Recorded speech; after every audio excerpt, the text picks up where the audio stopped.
Today we are discussing about the nervous system. Nervous system के बारे में हम पढ़ते हैं। तो नर्वस सिस्टम क्या होता है, ठीक है, that is central nervous system. Nervous system के 2 पार्ट्स होते हैं, ठीक है। सबसे पहला जो पार्ट होता है that is central nervous system. Central nervous system होता है। सेकंड पार्ट जो होता है that is peripheral nervous system होता है। जो सेंट्रल नर्वस सिस्टम होता है उसके अंदर 2 पार्ट होते हैं, दैट इज सबसे पहले हम बात करते हैं स्पाइनल कॉर्ड एंड ब्रेन होता है, ठीक है। स्पाइनल कॉर्ड और ब्रेन होता है सेंट्रल नर्वस सिस्टम का पार्ट होता है, ठीक है। और पेरिफेरल नर्वस सिस्टम के भी 2 पार्ट होते हैं, ऑटोनोमिक नर्वस सिस्टम होता है और सेकंड जो होता है, ठीक है, that is the somatic nervous system हो सकता है। क्या होता है, सोमेटिक नर्वस सिस्टम हो सकता है, दैट इज वेरी इंपॉर्टेंट। फिर इसके बारे में बात करते हैं हम। सबसे पहला जो ले रहे हैं वो सेंट्रल नर्वस सिस्टम ले रहे हैं। सेंट्रल नर्वस सिस्टम के अंदर हमने पढ़े 2 पार्ट्स होते हैं, दैट इज स्पाइनल कॉर्ड हो सकते हैं, सेकंड जो पार्ट होता है दैट इज ब्रेन होता है। सबसे पहले स्पाइनल कॉर्ड के बारे में जब भी हम डिस्कस कर रहे हैं तो स्पाइनल कॉर्ड क्या होता है, सिलेंड्रिकल स्ट्रक्चर होता है। सबसे पहले जो होता है सिलेंड्रिकल स्ट्रक्चर होता है, 45 सेंटीमीटर की लेंथ होती है। लिटिल फिंगर का मतलब होता है, ठीक है, लिटिल फिंगर जो होता है, ठीक है, 2 सेंटीमीटर की थिकनेस होती है, ठीक है। थिकनेस के बारे में बात करें, लिटिल फिंगर की जितनी इसकी थिकनेस होती है यानी 2 सेंटीमीटर की थिकनेस है। इसके अलावा started from the foramen magnum से स्टार्ट होता है एंड जो होते हैं L1 वर्टिब्रल जो कॉलम होता है वहां पर क्या होता है, ये एंड होता है। तो ये हमने किसके बारे में बात की, स्पाइनल कॉर्ड के बारे में बात की।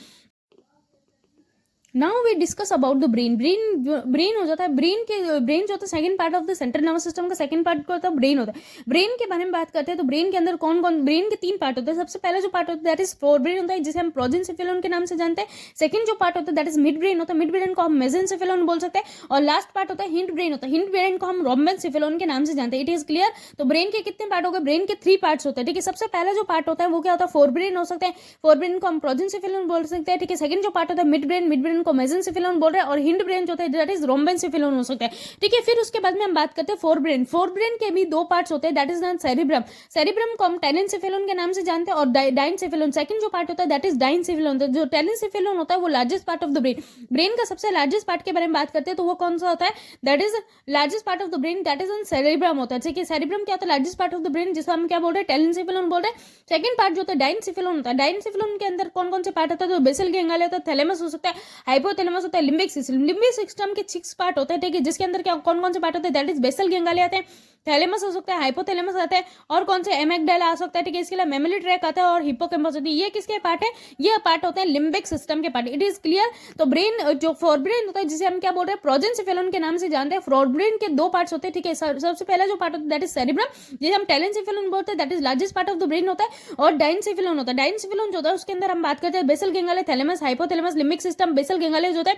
इसके लिम्बिक सिस्टम की जो पार्ट होता है इसके अंदर कौन कौन से पार्ट आते हैं, that is basal ganglia, thalamus, hypothalamus, amygdala, memory track और हिप्पोकैम्पस हो सकता है।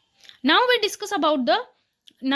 Discuss about the mid brain. Mid brain जो होता है, ठीक है, दैट इज द मेसेंसेफेलोन के नाम से जानते हैं। मिड ब्रेन को क्या बोलते हैं, मेसेंसेफेलोन बोलते हैं।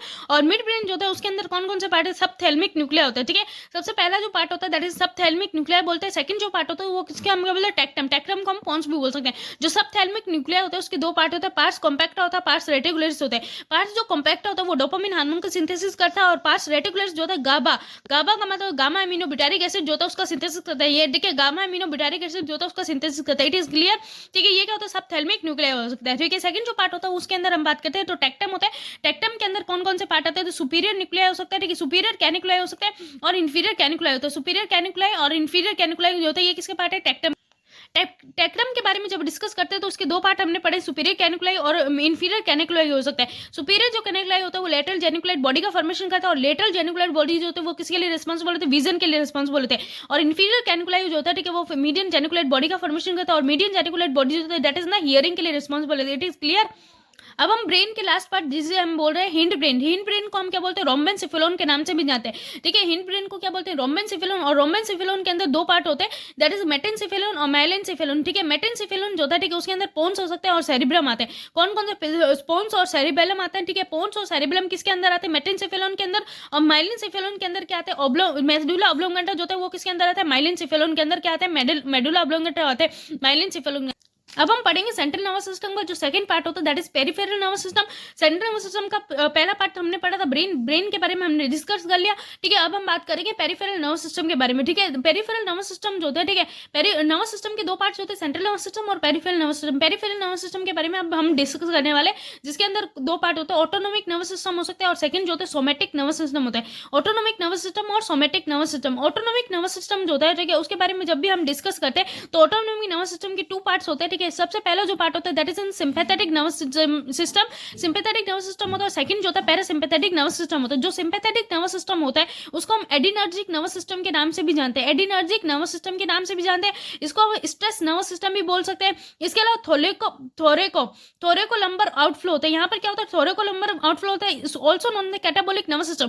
अब यहाँ पर इसको ऐसा क्यों बोल रहे हैं, ठीक है, क्योंकि ये कब काम करता है, जब हम स्ट्रेसफुल सिचुएशन में होता है। स्ट्रेसफुल सिचुएशन में आपको पता है कि क्या होता है कि एडिनर्जिक जो नर्वस सिस्टम होता है इसको एडिनर्जिक भी बोल सकते हैं, क्योंकि एडिनल नॉन एडिनल जो होता है फ्लाइट एंड फ्लाइट कंडीशन में रिलीज होता है। इसके हम flight and flight nervous system भी बोल सकते हैं। That is very important. जब हमें स्ट्रेसफुल कंडीशन में होता है तो हमारा जो ठीक है मतलब कि सारे फंक्शन जो होता है वो इंक्रीज हो जाता है। तो यहाँ पर कैटाबोलिज्म होता है। कैटाबोलिज्म का मतलब होता है कि टूटना, ठीक है। जैसे कि हम बात करें ग्लूकोज, कार्बोहाइड्रेट, प्रोटीन जो होते हैं वो अगर टूटते हैं, उनको ग्लूकोज से क्या बन रहा है, ठीक है, ग्लूकोज कार्बोहाइड्रेट से बन रहा है, तो ग्लूकोज छोटे छोटे मतलब कि उसके सब प्रोडक्ट बन रहे हैं। जैसे कि प्रोटीन है, प्रोटीन से अमीनो एसिड बन गया, ठीक है। इसके अलावा फैट है तो फैट से फैटी एसिड बन गया। तो इसका मतलब क्या होगा, कैटाबोलिज्म हो रहा है। कैटाबोलिज्म का मतलब होता है टूटना, ठीक है। दैट इज वेरी इंपॉर्टेंट, जिसे हम क्या बोल रहे हैं, कैटाबोलिज्म होता है। तो कैटाबोलिक नर्वस सिस्टम के नाम से भी जाना जाता है। किसको बोल रहे हैं, सिंपैथेटिक नर्वस सिस्टम को हम क्या बोल रहे हैं, कैटाबोलिक नर्वस सिस्टम भी बोल रहे हैं, क्योंकि यहाँ पर क्या होता है stressful situation stress nervous system भी बोलते हैं, ठीक है। इसके अलावा पैरासिम्पैथेटिक जो नर्वस सिस्टम होता है, पैरासिम्पैथेटिक नर्वस सिस्टम को हम कोलिनर्जिक नर्वस सिस्टम बोल सकते हैं, या फिर हैप्पीनेस नर्वस सिस्टम बोल सकते हैं, या फिर एनाबोलिक नर्वस सिस्टम के नाम से भी इसको जानते हैं, या फिर इसको बोल सकते हैं क्रेनियोसैक्रल आउटफ्लो। क्रेनियोसैक्रल आउटफ्लो के नाम से भी जानते हैं, ठीक है। तो पैरासिम्पैथेटिक नर्वस सिस्टम जो है उसको हम कोलिनर्जिक नर्वस सिस्टम के नाम से जानते हैं, हैप्पीनेस नर्वस सिस्टम भी बोल रहे हैं, एनाबोलिक नर्वस सिस्टम या फिर क्रेनियोसैक्रल आउटफ्लो भी बोल रहे हैं। That is very very important, ठीक है। तो यहाँ पर हमने थोरेकोलम्बर आउटफ्लो हो रहा था, और यहाँ पर क्या होता है क्रेनियोसैक्रल आउटफ्लो बोल सकते हैं। That is very important. और यहाँ पर इसको हम सिंपैथेटिक नर्वस सिस्टम बोल रहे थे, इसको हम पैरासिम्पैथेटिक नर्वस सिस्टम बोलेंगे, ठीक है। इसके अलावा हम बात करें इसको कोलिनर्जिक नर्वस सिस्टम भी बोल सकते हैं, हैप्पीनेस नर्वस सिस्टम भी बोलते हैं, या फिर एनाबोलिक नर्वस सिस्टम। इसको क्या बोल रहे थे, कैटाबोलिक नर्वस सिस्टम, इसको क्या बोलेंगे, एनाबोलिक नर्वस सिस्टम भी बोल सकते हैं। उसको स्ट्रेस बोल रहे थे तो इसको क्या बोल देंगे, हैप्पीनेस नर्वस सिस्टम भी बोलते हैं। ये हमने किसके बारे में बात की, ऑटोनॉमिक नर्वस सिस्टम के अंदर। अब हम बात करेंगे इसके सेकंड पार्ट के बारे में, जिसे हम क्या बोल रहे हैं, सोमैटिक नर्वस सिस्टम के बारे में। सोमैटिक नर्वस सिस्टम जो होता है, ठीक है, उसके बारे में जब भी हम डिस्कस करते हैं तो इसमें क्या आती है, क्रेनियल नर्व आती है और स्पाइनल नर्व आते हैं। जो क्रेनियल नर्व होते हैं वो 12 इन पेयर होते हैं। 12 इन पेयर हो सकते हैं, 24 इन नंबर हो सकते हैं, जिसके अंदर कौन कौन से होते हैं, सेंसरी हो सकते हैं, मोटर होते हैं और मिक्स होते हैं, ठीक है। That is very important. तो यहाँ पर क्या होता है, ठीक है, जो क्रेनियल नर्व होती है उसके अंदर 12 इन पेयर होते हैं। क्रेनियल नर्व जो होते हैं 12 इन पेयर होते हैं, 24 इन नंबर होते हैं, सेंसरी, मोटर और मिक्स हो सकते हैं। स्पाइनल सेकंड जो पार्ट होता है दैट इज स्पाइनल नर्व होते हैं। स्पाइनल नर्व जो होते हैं 31 इन पेयर होते हैं, 31 इन पेयर होते हैं, 62 इन नंबर हो सकते हैं, और ये कौन से होती है, मिक्स्ड होती है। तो ये पूरा हमने डिस्कस किया सेंट्रल नर्वस सिस्टम के, यानी नर्वस सिस्टम के जो भी पार्ट्स होते हैं, और उसके जैसे कि हमने बात की central nervous system, peripheral nervous system, और उसके भी पार्ट होते हैं, देखिए ब्रेन, स्पाइनल कॉर्ड होते हैं, और सेकंड होता है पेरिफेरल, जिसमें हम ऑटोनोमिक नर्वस सिस्टम के बारे में पढ़ा, सोमैटिक नर्वस सिस्टम के बारे में हमने डिस्कस किया। अब हम ये सारे जो होते हैं ये क्या होता है, ब्रेन के नर्वस सिस्टम के पार्ट है।